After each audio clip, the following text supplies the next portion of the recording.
খিলাফত কি এবং খিলাফতের প্রয়োজন কেন, এবং খিলাফত প্রধানত আমাদের সমাজে বা আমাদের বাস্তবিক জীবনে খিলাফতের গুরুত্ব কতটুকু। তো যাই হোক, আলহামদুলিল্লাহ, আল্লাহ পাক রব্বুল আলামিন গোটা দুনিয়াতে যে মানব মণ্ডলী সৃষ্টি করে পাঠাইয়াছেন, উদ্দেশ্য কিন্তু একটাই। উদ্দেশ্য কয়টা? একটাই উদ্দেশ্য। এই একটা উদ্দেশ্য আল্লাহ পাক রব্বুল আলামিন চেয়েছে যে আমি দুনিয়াতে প্রতিনিধি পাঠাবো, দুনিয়াতে আমার এই আবেদ, আমার এই বান্দারা আমার শুকরগুজার হবে, আমার শুকরিয়া যাপন করবে, আমার ইবাদত বন্দেগী করবে। এটাই তো নাকি? তো অনুরূপভাবে আল্লাহ পাক রব্বুল আলামিন আমাদেরকে চলার জন্য যে গাইডলাইন, যে সিলেবাস দিয়েছেন, যে আমাদের রুটিন দিয়েছেন, সেই সিলেবাসটা, সেই রুটিনটার নাম কি? আল কোরআন। কোরআন নাজিল হয়েছে কোন মাসে? কোরআনের কাছেই জিজ্ঞাসা করলাম, কোরআন তুমি কোন মাসে নাজিল হয়েছে? কোরআন সঙ্গে সঙ্গে বলছেন, শাহরু রমাদানাল্লাযী উনজিলা ফীহিল কোরআন, আমি কোরআন আমি অবতীর্ণ হয়েছি মাহে রমাদান মাসে। কোন দিনে নাজিল হয়েছে? কোন সময়ে নাজিল হয়েছে? আল্লাহ পাক রব্বুল আলামিন এই কোরআনের মাধ্যমে কোরআনের পরিচয়টাকেই তুলে দিয়েছেন। সঙ্গে সঙ্গে বলছে যে ইন্না আনজালনাহু ফি লাইলাতুল কদর, নিশ্চয়ই আমি কদরের রাতে অবতীর্ণ হয়েছি, কদরের রাতে নাজিল হয়েছি। কিন্তু এই কোরআনটাকে বুঝতে গেলে আগে ঈমান বুঝতে হবে, আমাদের আশার উদ্দেশ্য বুঝতে হবে, আমাদের কি কাজ রয়েছে কাজটাকে বুঝতে হবে, ঠিক কিনা? আল্লাহ পাক রব্বুল আলামিন আমাদের আদি পিতা আদম আলাইহিস সালামকে সৃষ্টি করার পূর্বে ফেরেশতাদের সঙ্গে যে কথোপকথন করেছিল, কি কথা হয়েছিল? রব্বুল আলামিন ফেরেশতা মণ্ডলীদের ডেকে বলল, ওয়াইদ ক্বালা রাব্বুকা লিল মালাইকাতি ইন্নী জাইলুন ফিল আরদি খলিফা, আমি দুনিয়ার বুকে কিছু খলিফা প্রতিনিধি পাঠাতে চাচ্ছি, তোমাদের মতামত কি? তারা কিন্তু বলেছিল, রব্বুল আলামিন দুনিয়ায় যে তোমার এই প্রতিনিধিরা যাদেরকে তুমি পাঠাবা তারা মারামারি হানাহানি করবে। আর বর্তমান যুগে ওই সময় আল্লাহ পাক রব্বুল আলামিন কিন্তু চ্যালেঞ্জ করেছিল, ক্বালা ইন্নী আ'লামু মা লা তা'লামুন, আমি যা জানি তোমরা তা জানো না। আমার বান্দা ভুল করবে, ভুল করার পর যখন আমার কাছে ফিরে আসবে, আমি তাদের জন্য বলে দিচ্ছি, লা তাকনাতু মির রাহমাতিল্লাহ, বান্দা আমার রহমত থেকে নিরাশ হইও না, আমার রহমত তোমার পর অবিচল রয়েছে, থাকবে। কিন্তু এই রহমত ততক্ষণই থাকবে যতক্ষণ আমার মধ্যে কোরআন থাকবে, আমার মধ্যে ইসলাম থাকবে, আমার মধ্যে নবী থাকবে, আমার নবীর আদর্শ থাকবে, আমার নবীর কাজ থাকবে। কিন্তু যখন ইসলাম থাকবে না, কোরআন থাকবে না, যখন রসুলের আদর্শ থাকবে না, আর যখন রসুলই থাকবে না, তখন কি আমাদের উপর রহমত থাকবে? বিশ্বনবী সাল্লাল্লাহু আলাইহি ওয়াসাল্লাম ইন্তেকালের পর যে খিলাফত আমাদের মাঝে চলে এসেছিল, খোলাফায়ে রাশিদিনের যে যুগ, সোনালী যুগ, বিশ্বনবী সাল্লাল্লাহু আলাইহি ওয়াসাল্লাম চলে গিয়েছেন। যাওয়ার পর ইসলামের প্রথম যে খলিফা হয়েছিলেন, খলিফার নাম কি? হযরত আবু বকর সিদ্দিক রাদিয়াল্লাহু আনহু। এরপরে আবু বকর সিদ্দিক রাদিয়াল্লাহু আনহু ইন্তেকালের পরে ইসলামের দ্বিতীয় খলিফা কে হয়েছিলেন? ওমর বিন খাত্তাব রাদিয়াল্লাহু আনহু। তারপর ওসমান বিন আফফান রাদিয়াল্লাহু আনহু, আলী ইবনে আবি তালিব রাদিয়াল্লাহু আনহু এর খিলাফত কাল থেকে খিলাফতের মধ্যে বিশৃঙ্খলা তৈরি হয়ে যায়। খিলাফত, তারপরে উসমানী খিলাফত, আস্তে আস্তে আস্তে আস্তে উসমানী খিলাফত চলে যাওয়ার পর আমাদের বাংলাদেশ নয়, ভারত নয়, পাকিস্তান নয়, তুর্কিস্তান পর্যন্ত খিলাফত ছিল। ইতিহাস ভালো করে জানবেন, কামাল আতাতুর নামক এক নরপিশাচ এই খিলাফতটাকে আমাদের মাঝ থেকে উঠাই দিয়েছিল। এখন বাংলাদেশ, ভারত, পাকিস্তান, আমেরিকা, রিপাবলিক আর ডেমোক্রেসি নামক যে প্রজাতন্ত্র আর গণতন্ত্র চলতেছে, এই প্রজাতন্ত্র আর গণতন্ত্র বাংলার মানুষ সহজেই মেনে নিয়েছে। গণতন্ত্রটাকে বাংলার মানুষ এমনভাবে গ্রহণ করেছে যে খিলাফতের যে দায়িত্ব ছিল, ওই দায়িত্ব আর মাথায় নাই। আছে নাকি? বিশ্বনবী সাল্লাল্লাহু আলাইহি ওয়াসাল্লাম, রাসূল আরবিয়া সাল্লাল্লাহু আলাইহি ওয়াসাল্লাম বিচার কার্য করেছেন কি দিয়ে? কোরআন দিয়ে। আমাদের এখন বিচার কার্য হয় সংবিধান দিয়ে, ঠিক কিনা? কিন্তু মুসলমানের সংবিধান আল্লাহ পাক রব্বুল আলামিন বলছে, আল ইয়াউমা আকমালতু লাকুম দীনাকুম ওয়া আতমামতু আলাইকুম নি'মাতি ওয়া রাদিতু লাকুমুল ইসলাম দীনা। আমার নিকট গ্রহণযোগ্যতা এবং প্রাপ্যতা এবং পূর্ণতা কোরআনের, আমি পরিপূর্ণ ইসলামকে পূর্ণতা দিয়ে দিলাম। আর আমার নিকট একমাত্র গ্রহণযোগ্যতা রয়েছে ইসলামের। ইন্নাদ দীনা ইনদাল্লাহ, আল্লাহর পাক রব্বুল আলামিনের কাছে মনোনীত ধর্মই হচ্ছে ইসলাম, ঠিক কিনা? ইসলামটাকে ভেঙ্গে ভেঙ্গে খণ্ডে খণ্ডে এখন আমরা শিয়া হয়েছি, সুন্নি হয়েছি, খারেজি হয়েছি, চরমনাই হয়েছি, জামাত ইসলাম হয়েছি, বিএনপি হয়েছি, জাসদ হয়েছি, বাসদ হয়েছি। কিন্তু আমাদের সেই রাসূল আরবিয়া সাল্লাল্লাহু আলাইহি ওয়াসাল্লামের রেখে যাওয়া সেই খেলাফত কোথায়? আমার রব্বুল আলামিন যে খলিফা দুনিয়ায় পাঠাইছিলেন, সেই খলিফারা কোথায়?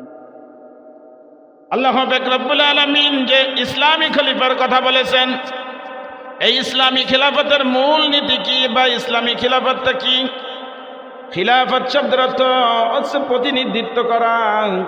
ওই এলাকার বা ওই অঞ্চলের বা ওই দেশের কিছু আলেম ওলামারা যারা বসে শুরা সদস্য গ্রহণ করবে, এই সদস্যরা বসে নির্বাচিতভাবে একজন ব্যক্তিকে তারা আমির বানিয়ে দিবে, খলিফা বানাই দিবে। ওই খলিফার নির্দেশ আমাদের মতো সাধারণ মানুষের জন্য মান্য করা আবশ্যকীয়। কিন্তু আমাদের বর্তমানে এক শ্রেণীর মানুষদের তো 15 বছরই ভোট লাগে নাই, ঠিক কিনা? ভোট ছাড়াই কিন্তু ক্ষমতা। আবার 2 শ্রেণীর মানুষরা এখন রক্তপাত শুরু করে দিয়েছে, এমন অবস্থা করে দিয়েছে বাংলার সাধারণ মানুষ টানা হিসরার মাঝখানে পড়ে গিয়েছে। এই পাশে বিএনপি টানে, এই পাশে জামাত টানে, এই পাশে ছাত্র দল, এই পাশে বিএনপির জামাত ইসলামের শিবির, ঠিক কিনা? সাধারণ মানুষগুলো এত বিপদে পড়ে গিয়েছে, বলতেছে রব্বি আল্লাহ, সেই খোলাফায়ে রাশিদিনের সেই যুগটাকে ফেরত পাঠিয়ে দাও। আমরা ইসলামী আকীদায় আর তোমাকে রব বলে, রসুলকে আমাদের নেতা বলে মেনে নিয়ে সামনে যেতে চাই, ঠিক কিনা? আমাদের কাছে কোনো ছাত্র দল ছোট নয়, আমাদের কাছে শিবির ছোট নয়, আমাদের কাছে বিএনপি ছোট নয়, আমাদের কাছে জামাত ইসলাম ছোট নয়। তবে সবার ঊর্ধ্বে খিলাফতুল মুসলিমিনদের রেখে যাওয়া আদর্শ, কারণ রসুলের আদর্শের উপরে কোনো আদর্শ আর নাই।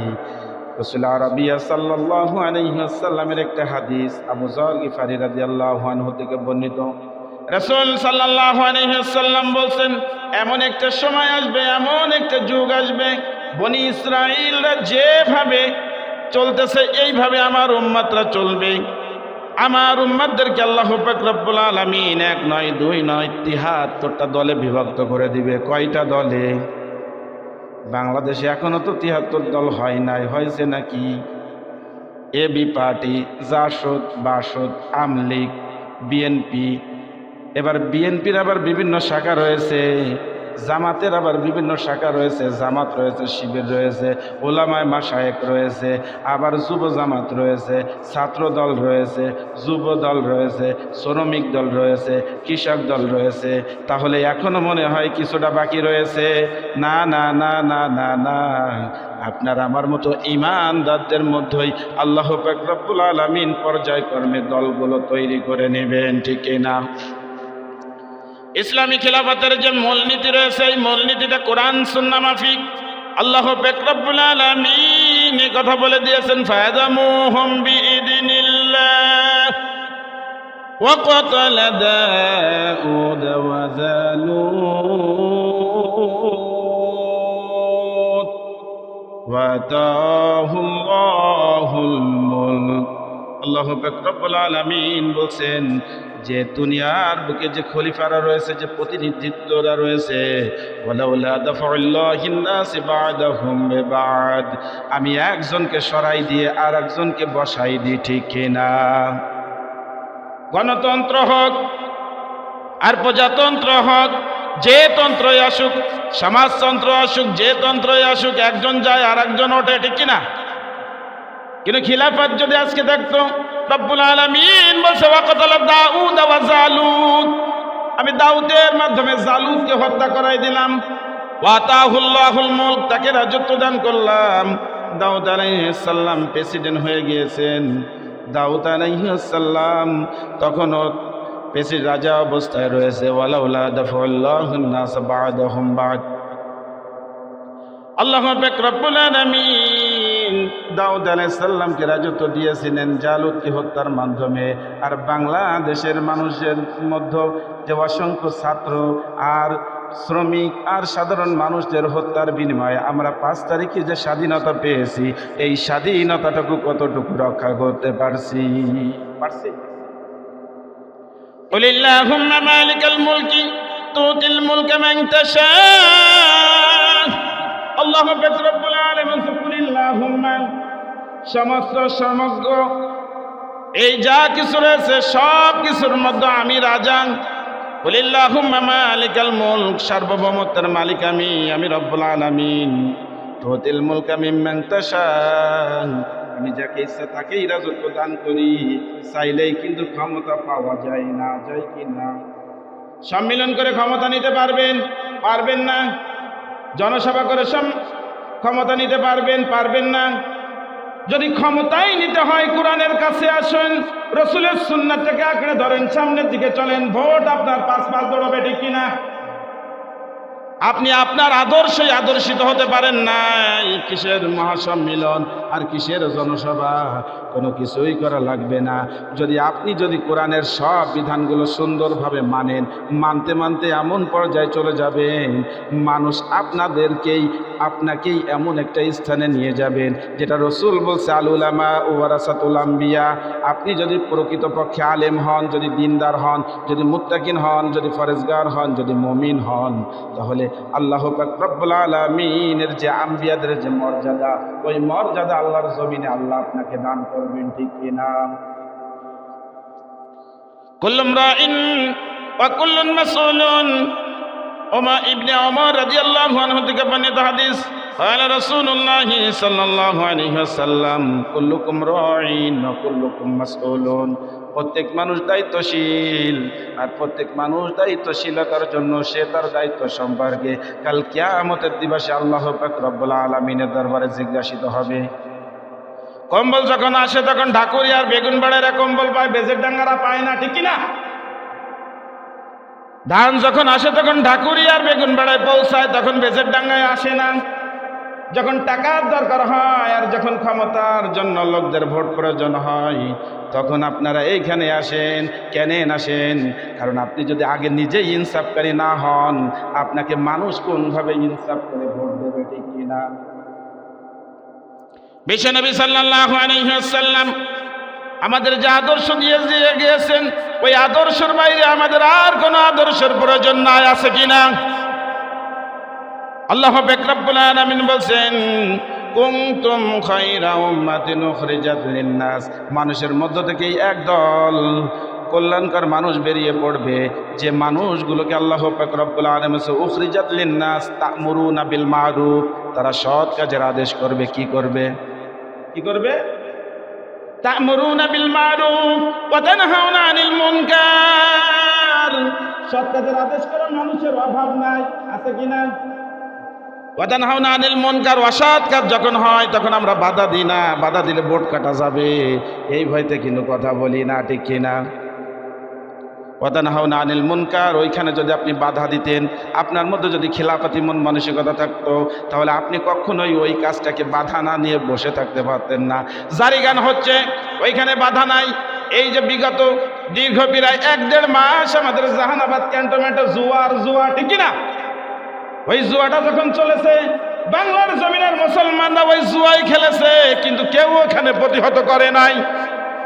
প্রথম অংশ আমরা কোরআনের মেনে নিলাম, আমরা প্রথম অংশ মেনে নিয়ে আমরা মানুষকে সৎ কাজের আদেশ করি, কিন্তু দ্বিতীয় যে অর্ধাংশ রয়েছে ওয়া তানহাউনা আনিল মুনকার, ওইখানে কিন্তু আমরা বাধা দিই না, ঠিক না? ওই মানুষের অভাব। এজন্য রাসূল সাল্লাল্লাহু আলাইহি ওয়াসাল্লাম বলেন, আমার উম্মতরা 63টা দলে ভাগ হবে। কয়টা? 63টা দলের মধ্যে 62টা দলই জাহান্নামে চলে যাবে, একটা মাত্র দল জান্নাতে যাবে। সেই দলটা কোনটা? কোরআন সুন্নাহর দল বলে আপনি অর্ধেক অংশ মেনে নিয়েছেন আর অর্ধেক ছেড়ে দিয়েছেন। ওই দল কিন্তু যাবে না। খিলাফতুল মুসলিমিন, যারা আল্লাহর জমিনে আল্লাহর দ্বীন কায়েমের জন্য, খিলাফত প্রতিষ্ঠার জন্য, দাওয়া এবং জিহাদের জন্য প্রস্তুত থাকে, তারাই দাওয়াত দিতে হবে। দাওয়াত দিয়ে যদি কাজ না হয়, ও যদি মুশরিক মুরতাদ হয়, ওর বিরুদ্ধে অস্ত্র ধরতে হবে। এক নয়, দুই নয়, বিশ্বনবী সাল্লাল্লাহু আলাইহি সাল্লাম 27 থেকে 29টা যুদ্ধে অস্ত্র ধারণ করেছিল, ঠিক কি না? না, আমাদের সমাজে সুবিধাবাদী জিন্দাবাদ, ট্রাম্প পাল্টালে আমিও পাল্টাবো, আর ট্রাম্প যখন পাল্টাবে না তখন আমারও ব্যক্তিত্ব থাকবে, ঠিক কি না? বিশ্বনবী সাল্লাল্লাহু আলাইহি ওয়াসাল্লাম আমাদের যে খিলাফত শিখিয়েছেন, এই খিলাফতের প্রথম মূলনীতি 1 নাম্বার, ক্ষমতার কোনো মালিক মানুষ হতে পারবে না, ক্ষমতার মালিক জনগণ হতে পারবে না। ক্ষমতার একচ্ছন্ন মালিকানা রয়েছে আল্লাহ পাক রব্বুল আলামিনের। ক্ষমতার মালিককে কোনভাবে?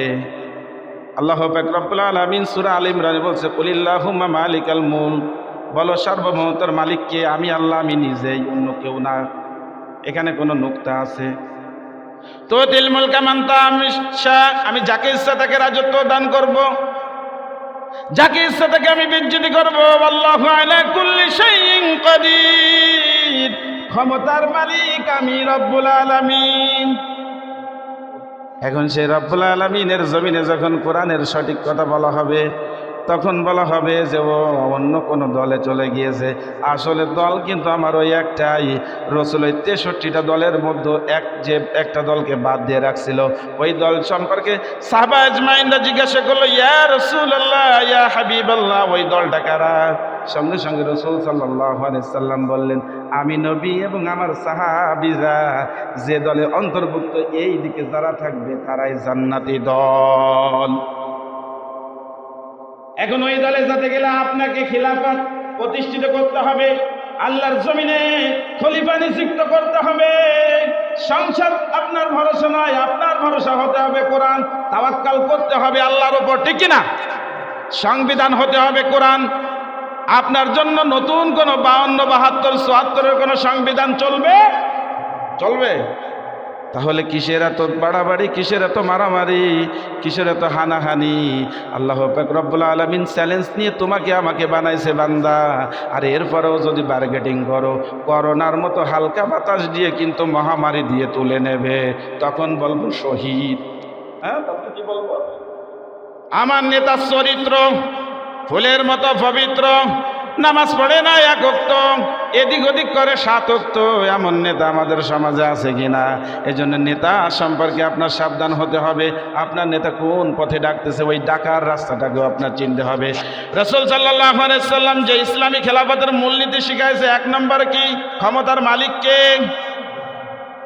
ক্ষমতার সকল উৎসের মালিককে। তাহলে আজ থেকে জন্মলগ্ন শুরু থেকে বাংলাদেশ হওয়ার পর পর্যন্ত আমরা একটাই কথা বলেছি, সকল ক্ষমতার মালিক জনগণ, বলি নাই? আমার নেতা, তোমার নেতা বিশ্বনবী মুস্তাফা শুধু স্লোগানে থাকলে হবে না। নবী কোন কাজ করেছে ওই কাজটা আপনাকে করতে হবে। নবী কোন পথে চলেছে ওই পথেই আপনাকে চলতে হবে। আপনি এক জায়গায় একরকম করবেন, অন্য জায়গায় আর এক রকম করবেন। কিছুদিন বেশি জেল কেটেছে বলে তার পাওয়ার বেশি, আর নয়া করে যদি কেউ ইসলামে দাখিল হয় তার জায়গা হবে না, এমনটা ইসলামে কোথাও কিন্তু নাই। আছে নাকি? মেলাদিন জেল কাটাতে জানেন দলের জন্য কি করে, আপনারাই খুঁজতেছে আল্লাহ। বিশ্বনবী সাল্লাল্লাহু আলাইহি ওয়াসাল্লামের প্রখ্যাত সাহাবী আবু ওয়াক্কাস রাদিয়াল্লাহু আনহু, আশারায়ে মুবাশশারা 10 জন সাহাবীর মধ্যে সে অন্যতম একজন।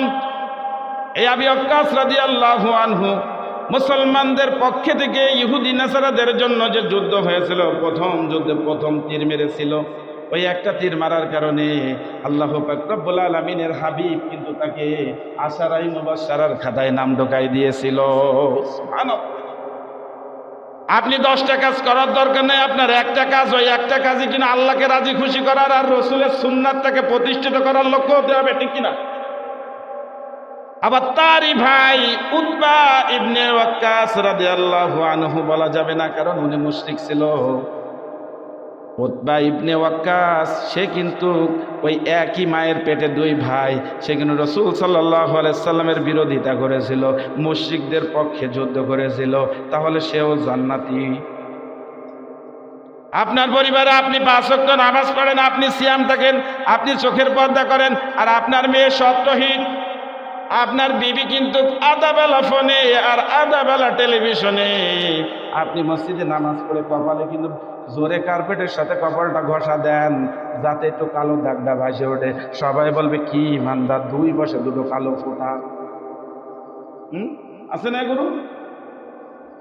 এই জন্য ইসলামী খেলাফতের প্রথম যে মূলনীতি, ক্ষমতার মালিককে। 2 নম্বর মূলনীতি যাওয়ার আগে বলতে চাই, যারা রাসূল সাল্লাল্লাহু আলাইহি সাল্লামকে ভালোবাসবে তাদের কোনো প্রয়োজন নাই। কিসের প্রয়োজন নাই? আব্রাহাম লিঙ্কনের যে তরিকা রয়েছে এই তরিকার প্রয়োজন নাই, তারা কালভার্সের তরিকা নেওয়ার কোনো দরকার নাই, লেলিনের তরিকা নেওয়া তাদের দরকার নাই। ইসলাম কায়েম করার জন্য কোনো স্বপ্ন দেখা নয়, বরং ইসলামের খিলাফতের জন্য আপনাকে প্রস্তুত হতে হবে, ঠিক না? বিশ্বনবী সাল্লাল্লাহু আলাইহি সাল্লাম 2 নম্বরে যে খিলাফতের মূলনীতি বলেছেন, মানুষের মধ্যে সমতা, মানুষের জান মালের হেফাজত করা। তুই আজ থেকে 3 বছর আগে মারিলে আমিও তোরে মেরে দিলাম, এই তো হেফাজত, তাই না? হ্যাঁ, বিশ্বনবী সাল্লাল্লাহু আলাইহি সাল্লাম বিদায় হজে যাওয়ার পূর্বে মক্কা বিজয় করেছিল, লুট করেছিল, তখন সবার বাড়ির মাল সামানা নিয়ে চিন্তা করলো সবই থাক, তোমরা বহুত মারিছো আমাকে মক্কায়, আজকে পাইছি সুযোগ। এর নাম ইসলাম নয়। ইসলাম মানে ক্ষমা, আর ইসলাম মানে ত্যাগ, আর ইসলাম মানে ঘুরে দাঁড়ানো, ঠিক কিনা? বিশ্বনবী সাল্লাল্লাহু আলাইহি ওয়াসাল্লাম যে মানুষের মধ্যে যে সমতার কথা বলছেন, এই সমতা সম্পর্কে আল্লাহ পাক রব্বুল আলামিন কোরআনে একাধিক জায়গায় বলেছেন, ইয়া আইয়ুহান নাস ক্বাদ জাআকুম মাউইযাতুম মির রাব্বিকুম। আমি রব্বুল আলামিন তোমার জন্য নসিহত দিতাম, আমি তোমাকে জানালাম মাউইযাতুম মির রাব্বিকুম, তোমার জন্য রয়েছে উপদেশ, তোমার জন্য রয়েছে অনুগ্রহ। আমার এই কোরআনের পথে আসো। রব্বুল আলামিন সকলকেই ডাকতেছে, আর আপনি কিছু লোককে ডাকতেছেন আর কিছু লোককে ডাকতেছেন না। ওর সাথে জমিনে জ্ঞানদাব আছে, ওকে ইসলামের দাওয়াত দেওয়া যাবে না। আপনি আজ যাই হন পাক্কা ইমানদার হতে পারেন নাই, কারণ আপনি পাক্কা মুরতাদ হয়ে গিয়েছেন, এটা কনফার্ম। বিশ্বনবী সাল্লাল্লাহু আলাইহি ওয়াসাল্লাম বিদায় হজে বললেন, ইয়া আইয়ুহান নাস ইন্না রাব্বাকুম, হে মানব সকল তোমরা জেনে নাও, ইন্না রাব্বাকুম, নিশ্চয়ই তোমাদের সবার রব একজন। সে কে? ভয় করব কাকে? মানব কাকে? অবমাননা করব কাকে? সাবধান আছে আমার মুসল্লিরা, সতর্ক আছে, অ্যালার্ট আছে, কারণ জানে হুজুর বলতে বলতে এমন একটা বলে ফেলবে, ওই বলা কথাটাই আবার আটকাবে। তার জন্য আলহামদুলিল্লাহ সকলকে সাদর সম্ভাষণ। রাসূল কি বলছেন? ইয়া আইয়ুহান নাস ইন্না রাব্বাকুম ওয়াহিদ, আমাদের সকলের রব একজন। সেই রবের নাম কি? বাঁচায় রাখছেন কে? আসি কার দয়াতে? আল্লাহর জমিনে দিন কায়েমের জন্য লড়ব কোন রব্বুল আলামিনের জন্য? আমি কিন্তু সম্মিলনের পক্ষে বলতেছি না, আমি বলতেছি যে আপনাকে এই সম্মিলনে যাবেন বা যাবেন না এটা আপনার ব্যাপার। কারণ যদি বিএনপির সম্মিলন হয় সেখানেও আমার যেতে হবে, যদি জামাতের সম্মিলন হয় সেখানেও আমার যেতে হবে, কারণ আমার মুসল্লিরা তো সব দল করে, ঠিক কিনা?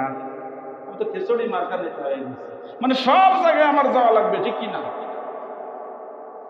কিন্তু যদি আমি একটা পথে থাকি, খিলাফতুল ইসলাম, ইসলামের জন্য যে খলিফা প্রতিনিধিত্ব করতে হবে, ওই দলে যদি থাকি, আমি কারো ওখানে না গেলেও আমার চলবে, ঠিক কিনা? মানে আমি আমার জায়গায় অটুট। আমার বাংলার জমিনে বাংলাদেশের মতো দেশ, যে দেশটাকে নিয়ে যারা বিবেচনা করতেছে, আমাদের এই ছোট্ট বাংলাদেশ, এই সোনার বাংলাদেশ কাদের হাতে রয়েছে বলেন তো? পশ্চিমা যে দাদারা রয়েছেন, যে আমেরিকায় যারা বসে রয়েছেন, এই মিস্টার আমেরিকার কিন্তু একবার একটা সংগঠন আছে, ওই বড় সংগঠনটার নাম কি? জাতিসংঘ। ওইখানে আবার সেক্টর কিন্তু ভাগ, সাধারণ একটা আছে, আবার বিশেষ একটা আছে। ওই বিশেষ মোড়ল কয়েকজন বসে সিদ্ধান্ত নেয় আজকে কার 12টা বাজানো যায় আর কাকে কোন মডেল দেওয়া যায়। দিতে দিতে বাংলাদেশে এমন মডেল দিয়েছে যে বাংলাদেশের সুদ প্রচলন 16 আনার জায়গায় 14 আনা ঢোকায় দেওয়ার জন্য তাকে আবার নোবেল পুরস্কার দিয়েছে, ঠিক কিনা? আবার অং সান সুচির মতো লোক আরাকানে অসংখ্য মুসলমানদের মেরেছে, আবার বৌদ্ধদের মেরেছে, এত মানুষ মারলো, মারার পরেও শান্তিতে সে আবার নবেল ভাই। মানে উনারা যা করবে তাই, কারণ আজকে আমরা কোরআন ছেড়ে দিয়েছি, খিলাফতের পথ ছেড়ে দিয়েছি, আর এখন নাস্তিকরা আমাদের মাথার উপর বসে বসে প্রচ্ছাপ করতেছে, আমরা একটু সেটে খাচ্ছি, ঠিক কিনা? বিশ্বনবী সাল্লাল্লাহু আলাইহি সাল্লাম বলছে, ওয়া ইন্না আবাকুম ওয়াহিদ, তোমাদের সকলের বাবা কিন্তু একজন, আমাদের সকলের একজন বাবা আছে, সেই একজন বাবার নাম কি? নাকি খাসা বাবা? হ্যাঁ, হবে না? নাকি দয়াল বাবা? কোনো বাবা না, আদম আলাইহিস সালাম, ঠিক কিনা? হ্যাঁ, ঠিক ঠিক, আমরা পুরো ইমানদার। বর্তমান আমাদের সমাজে প্রচলিত কয়েকটা কনসেপ্ট আমি আপনাদেরকে বলবো। 1 নম্বর কনসেপ্ট, আপনারা আমার সঙ্গে এক বাক্য কিন্তু সবার বলতে হবে। 1 নম্বর কনসেপ্ট, আমাদের বর্তমান যে সিনেমা, এই সিনেমাতে যে নোংরামি হয়, এটাকে আমরা কি বলি? চিত্রবিনোদন। হ্যাঁ। 2 নম্বরে যে আমাদের নাটক সিরিয়ালের মধ্যে যে ব্যভিচারটা হয়, বলে হুজুর ওইটা তো বিনোদন, ভরপুর বিনোদন। বর্তমান চাচারা আবার গানগুলো টানতে দেয় না, বলে এগুলো করতে টাকা লাগছে, ঠিক কিনা? ওগুলো তো একটু দেখতে হয়। তাহলে 3 নম্বর অপশানে যায়, আমাদের বাচ্চারা যে ক্রিকেট খেলা বা বিভিন্ন ফুটবল খেলা, ব্যাডমিন্টন খেলা, এই খেলাতে বিভিন্ন জায়গায় কিন্তু হাদিয়া ধরে, এই বলে 6 হলে কত, ধরার জন্য বাইরে যাওয়া লাগে না, মোবাইলটা টিপেই কিন্তু এক পক্ষ ধরলে হচ্ছে। 6 হলে সাথে সাথে ডাবল, না হলে 0। এটাকে আমরা কি বলতেছি? স্পোর্টস। বলে হুজুর ও তো আসলে তেমন কিছু করে না, ওটা খেলাধুলার মনো, স্পোর্টসের দিকে ওর মন আছে কি? তারপরে স্কুল কলেজে যে মেয়েগুলোকে নাচানো হচ্ছে, এই নাচানো যদি বলা হয় আমার মেয়ে নাচবে না, সঙ্গে সঙ্গে আমরা কি বলতেছি? আপনি অপসংস্কৃতির মধ্যে আছেন, সংস্কৃতি মনে আপনার মধ্যে নাই, আপনি বাংলা ভাষাকে ভালোবাসেন না, আপনার ভিতরে আন্তরিকতা নাই। আসলে মেয়ে নাচানো আমাদের সমাজে সংস্কৃতি হয়েছে কিনা? শেষ অপশানে এখন যাওয়ার আগে আরেকটু বলি, ইট, বালু, সিমেন্ট আর ফুল আর গান বাদ্য দিয়ে রাত 12টায় যাদেরকে আমরা বিদায় জানিয়েছি, যে মাটির স্তূপ রয়েছে, যে বিভিন্ন প্রতিকৃতি বানানো হয়েছে, শহীদ মিনার বানানো হয়েছে, ইট, বালু, সিমেন্ট, রড, ওখানে নিয়ে যাচ্ছি ফুল, সাথে মাইক সাউন্ড, যাচ্ছি কিনা? ওইখানে যে আমরা 1 মিনিট 2 মিনিট 5 মিনিট যে নীরবতা পালন করতেছি, ওইটার নাম দেওয়া হয়েছে শ্রদ্ধা। আপনি ইমানদার হয়ে পূজা করলেন, পরের দিন জুমার নামাজে এসে আপনি সামনের কাতারে বসলেন, ইমাম সাহেব দোয়া করলো, রব্বুল আলামিন সবার জীবনের গুনাহ মাফ করে দাও। হুজুর তো কন্ট্যাক্ট নিয়েছে সবাইকে জান্নাতে পাঠাই দেবে, তাই তো? আপনি ওইখানে মুশরিক হয়ে আসলেন, মুসলমান হলেন কখন যে আপনি জুম্মা পড়তে আসছেন? এরপরে আমাদের সমাজে আরো কিছু কালচার রয়েছে, বিভিন্ন অনুষ্ঠানে বিভিন্ন জায়গায় যদি যাওয়া হয়, বিয়ে বাড়িতে মেয়েরা হাফ শার্ট পরে আসে, যদি বলা হয় এ ড্রেস কেন, বলে বর্তমান এগুলো ডিজিটাল, এগুলো আসলে আমাদের কারোর দোষ না, আমাদের দোষ ওই মিস্টার ইবলিসের। উনি কিন্তু আদম আলাইহিস সালামকে বলেন নাই যে ওই গাছের ফল খাও, একবারও সরাসরি বলেন নাই, তবে এইটা বলেছিল যে ওইটা এমন একটা গাছ, ওই গাছের যে যদি কেউ কিছু খায়, খাওয়ার পরে সে অনন্তকাল বেঁচে থাকবে, অবক্ষয়, তার কোনো ক্ষয় নাই, তার শুধু জয়। আর এই কথা এই পামেই করে কিন্তু খেয়েছিল আদম আলাইহিস সালাম, ঠিক কিনা? আমাদের কনসেপ্টটাও ঠিক একইভাবে দিয়েছে যে 21শে ফেব্রুয়ারি আমার মেয়ে যদি একটা ফুল নিয়ে শহীদ মিনারে না যায়, শহীদদের রুহের মাগফিরাতে, তাহলে দোয়া কোনভাবে হলো? দোয়া যদি করতে হয় মসজিদে বা বাড়িতে, নামাজের পাটিতে হোক, দাঁড়িয়ে হোক, যে কোনো জায়গায় বসে আপনি কিছু দোয়া দূরত পড়ে বললে, রব্বুল আলামিন এই আমার মাতৃভাষা বাংলার জন্য যারা প্রাণ দিল, মেহেরবানি করে তাদেরকে তুমি মাফ করে দাও, তাদের শহীদ মর্তবা দান করিয়া দাও। এই দোয়া আর ওই দোয়ার পার্থক্য কি? ওইটা সাড়াল মার্কা দোয়া, আর এটা ইমানদার মার্কা দোয়া, ঠিক কিনা? এই জন্য বাংলার জমিনে ইসলাম কায়েম করতে গেলে আপনাকে ইকামতের দিন, খিলাফতুল ইসলামে আসতে হবে, ঠিক কিনা?